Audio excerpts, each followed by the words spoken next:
हाँ तो बच्चों, स्वागत है आपके अपने YouTube चैनल विक्रम सर की क्लास में। आज अपने कक्षा 9 गणित की 1.1 प्रश्नावली के सवाल हल करें।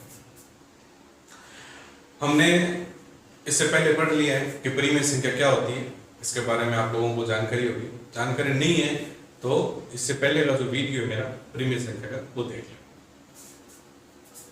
इसका पहला प्रश्न क्या है अपनी किताब का? इसका पहला प्रश्न है कि क्या शून्य एक परिमेय संख्या है? क्या शून्य एक परिमेय संख्या है?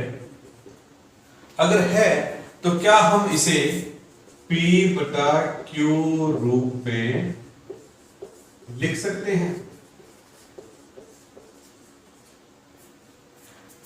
क्या शून्य एक परिमेय संख्या है?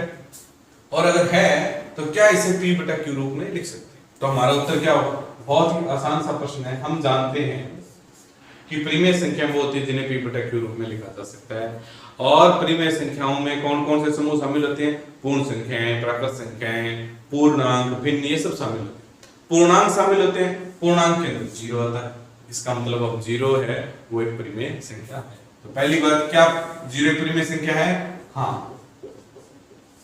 शून्य एक परिमेय संख्या है।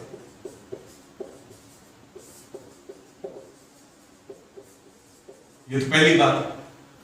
क्यों? क्योंकि पूर्णांक आते हैं इसके अंदर। दूसरी बात, क्या P बटा Q रूप में इसे लिख सकते हैं? जी हाँ, हम इसे P बटा Q रूप में लिख सकते हैं। हाँ, इसे P बटा Q रूप में 0 बटा 1 के रूप में लिख सकते हैं। कैसे लिख सकते हैं? 0 बटा 1 रूप में, जहां P बराबर 0 और Q बराबर 1। P बराबर क्या है? 0 और Q बराबर क्या है?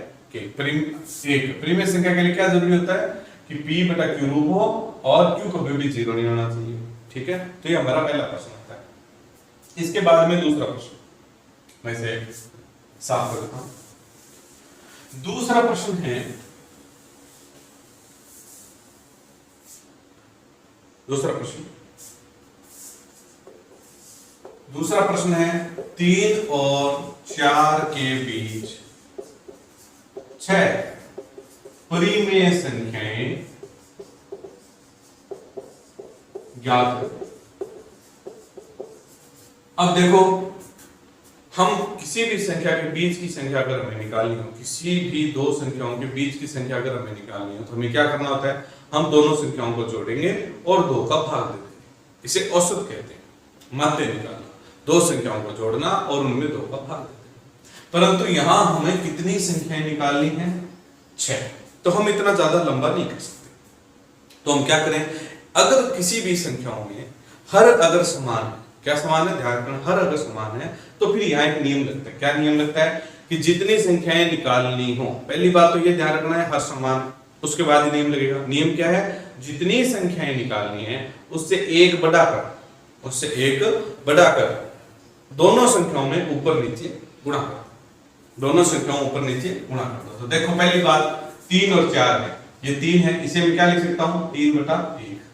और यहाँ क्या है? 4, इसे क्या लिख सकता हूं? 4 बटा 1। तो देखो, पहले तो ये अंश और हर के रूप में आ गई दोनों संख्याएं। अब अगर हमें बीच में 6 संख्याएं निकालनी है तो 6 में 1 जोड़ के 7 को दोनों संख्याओं से गुणा करना है और ऊपर नीचे दोनों तरफ। तो हम 7 से गुणा कर रहे हैं, गुणा 7/7 गुणा 7/7। तो देखो क्या आएगा? 7 × 21 बटा 7 × 7। समझ में आई बात? यहां पे 7 चौके 28 और 7 एकम 7। अब देखो, हमें क्या निकालना था? हमें बीच की, ये 21/7 क्या है? इसका मतलब है 3/1। और ये 28/7 इसका मतलब क्या है? 4/1। 3/1 का मतलब क्या है? 3। इस 4/1 का मतलब क्या है? 4। अब कहा क्या है? हमें इनके बीच में 6 परिमेय संख्या निकालनी। तो देखो हम क्रम से निकालेंगे। क्या 21 के बाद में क्या आएगा? 22/7, फिर क्या आएगा 23/7, फिर क्या आएगा 24/7, फिर क्या आएगा 25/7, फिर क्या आएगा 26/7, फिर क्या आएगा 27/7, और अब क्या आएगा 28/7। देखो सारी की सारी संख्याएं बिल्कुल क्रम के अंदर निकली हैं। 21 के बाद में 21/7 था, 22/7, 23/7, 24/7, 25/7, 26/7, 27/7 और फिर 28/7। 28/7 को हमने पहले निकाली, 4/1 और 4 है, और यहाँ पहले 21/7 है वो 3 है। मतलब 3 और 4 के बीच में कौन कौन सी संख्या आ गई 22/7, 23/7, 24/7, 25/7, 26/7, 27/7। ये 3 और 4 के बीच की 5 परिमेय संख्याएं हैं। देखो ये दिखने में बहुत ही ज्यादा खूबसूरत है, क्यों? क्योंकि क्रम के अंदर दी हुई है और निकालना बहुत ही आसान है। पर कब निकाली जा सकती है? जब हर बराबर हो। यहां हर नहीं दिया हुआ था, हमने हर के रूप में इसे बना लिया एक का। इसी प्रकार इसका तीसरा प्रश्न है 3/5। प्रश्न में बदलाव करती है 3/5 और 4/5 के बीच 5 परिमेय संख्याएं ज्ञात करो। 5 परिमेय संख्याएं ज्ञात करो। ठीक है जी, हमें 5 परिमेय संख्याएं ज्ञात करनी है। नियम क्या कहता है? 500 के 500 निकाल लेंगे, परंतु हमें सबसे पहले चेक करना है हर बराबर है क्या। हाँ जी, हर बराबर है। हर बराबर है तो बहुत ही आसान है, जितनी संख्याएं हमें निकालनी है उसमें एक जोड़ के ऊपर नीचे गुणा करेंगे। तो ये है 3/5, इसे गुणा करेंगे 6/6 से, क्योंकि 5 निकालनी थी, 5 में एक जोड़ेंगे, 5 और 1 6, 6/6 से। यहाँ पर क्या है 4/5, तो इसको भी गुणा करेंगे 6/6 से। ये कितना हो जाएगा 18/30, और ये कितने हो जाएंगे 24/30। अब देखो इनके बीच में क्या संख्या आएगी 18 के बाद में 19/30, फिर 20/30, फिर 21/30, फिर 22/30, फिर 23/30 और उसके बाद में 24/30। देखो कितना क्रम से संख्याएं चल रही है। यहाँ पे ये 18/30 क्या है? ये है 3/5, और ये 24/30 क्या है? ये है 4/5। अब आप लोगों के मन में ये भी विचार हो रहा होगा कि सर ने तो यहाँ तो 6/6 से गुणा कर दिया और फिर भी कह रहे हैं कि ये तो इसके बराबर ही है संख्या। यहाँ पे 7/7 से गुणा कर दिया, फिर भी ये संख्या और ये संख्या बराबर। तो एक बात अच्छे से ध्यान रखनी है कि 6/6 से गुणा करने से क्या हुआ कि अगर ये 6/6 से जो मैंने गुणा किया, अगर मैं 6 का 6 में भाग दे देता तो क्या आता? 6 से 6 कट जाता, 6 एकम 6, उत्तर आता हमारा 1। और किसी भी संख्या को अगर मैं 1 से गुणा करूं तो यही संख्या वापस आती है। इसका मतलब ये 6/6 सिर्फ हमारा सवाल हल करने के लिए हमने प्रयोग में लिया है। 6/6 से इस संख्या का मूल अर्थ नहीं बदलता है। इन दोनों संख्याओं में जो अनुपात है वो नहीं बदलता है। भिन्न का जो स्वरूप है वो रहता है, सिर्फ ऊपर नीचे की संख्याएं बदलती हैं, इसका जो अनुपात है वो नहीं बदलता है। इसलिए हम ऊपर और नीचे दोनों तरफ इन्हीं सेम संख्याओं से गुणा करते हैं। ये हो गया आपके 3 प्रश्न। अब बात करते हैं चौथे प्रश्न। चौथा जो प्रश्न है बहुत ही सिंपल प्रश्न। चौथे प्रश्न में पुस्तक में पूछा गया है कुछ स्टेटमेंट, कुछ कथन दिए हमें, और ये पूछा है कि क्या वो सही है या गलत है। तो हमें पता होना चाहिए भाई वो सही है या गलत है। जैसे पहला स्टेटमेंट, ये तुम्हारा चौथा प्रश्न, सभी प्राकृत संख्याएं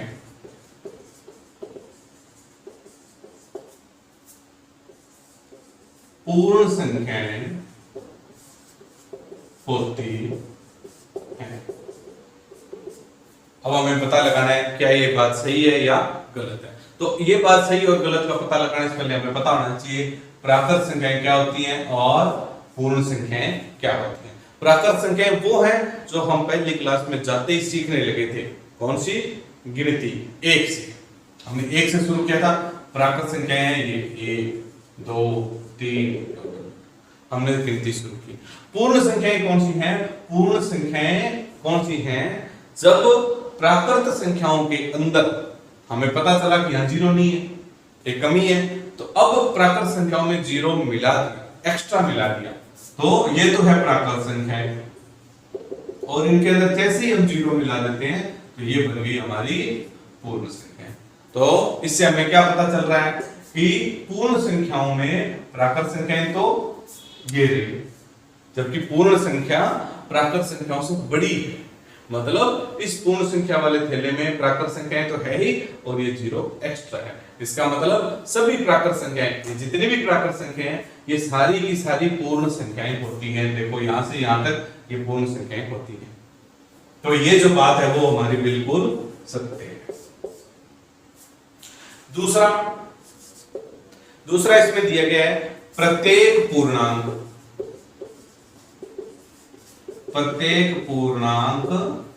पूर्ण संख्या होता है।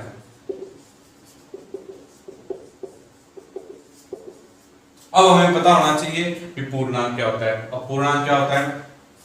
देखो पूर्ण संख्या तो हमें पता है कि 0 से शुरू होती है, 1 2 3 और इस प्रकार आगे चलती है। अब पूर्णांक क्या होते हैं? पूर्णांक के अंदर 0 तो होता है सेंटर में, मतलब बीच में। 0 के दाईं और बाईं दोनों तरफ संख्याएं होती है। दाईं तरफ होती है प्लस की संख्याएं, ये 1 2 3, मतलब ये पूर्ण संख्याएं पूरी पूरी बन गई। अब पूर्णांक में एक्स्ट्रा और जुड़ा होता है। क्या जुड़ा होता है कि इसके अंदर माइनस की संख्याएं भी होती है। तो हमें देखने से पता चल रहा है कि ये जो पूर्णांक हैं वो पूर्ण संख्याओं से काफी बड़े हैं।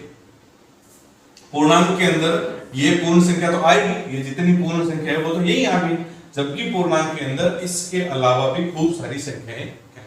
तो जो बात ये यहां कह रहा है कि प्रत्येक पूर्णांक मतलब ये सारे के सारे पूर्ण संख्या होते हैं, पूर्ण संख्या होते हैं। ऐसा तो हो ही नहीं सकता, क्योंकि ये तो यहां मिलेंगे ही नहीं। ये संख्याएं -1 -2 -3 ये सब यहां नहीं मिलेंगे। इसलिए ये जो कथन है वो पूर्णतया असत्य है, पूर्णतया असत्य है। क्यों? ऋणात्मक संख्याएं जो हैं वो पूर्ण संख्या में नहीं होती। अब इससे हम आगे बढ़े। आखिरी प्रश्न, तीसरा प्रश्न कहता है प्रत्येक परिमेय संख्या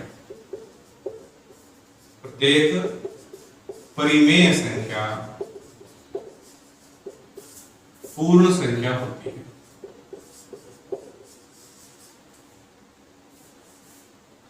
पूर्ण संख्या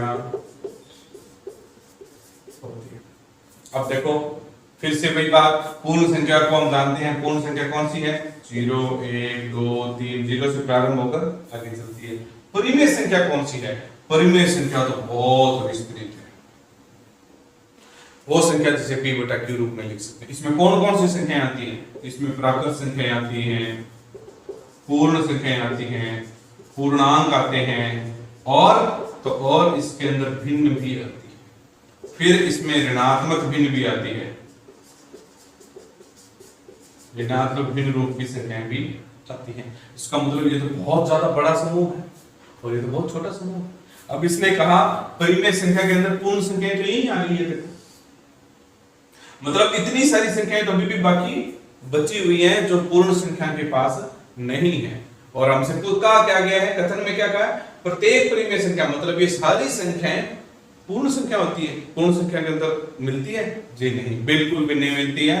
पूर्ण संख्या के अंदर पूर्णांक नहीं मिलते हैं, भिन्न नहीं मिलती है, ऋणात्मक भिन्न रूप नहीं मिलते हैं। इसलिए ये जो कथन है वो पूरी तरीके से असत्य है। ये बात समझ में आई? इस प्रकार अपनी पहली प्रश्नावली है 9th की पहले का फर्स्ट पार्ट 1.1 एक्सरसाइज पूरी हो जाती है। इनको आराम से दोबारा देख लें, दोबारा हल कर लें, दोबारा समझ लें। और अगर आप स्कूल नहीं जा पा रहे हैं तो यहां से आप अपने नोटबुक के अंदर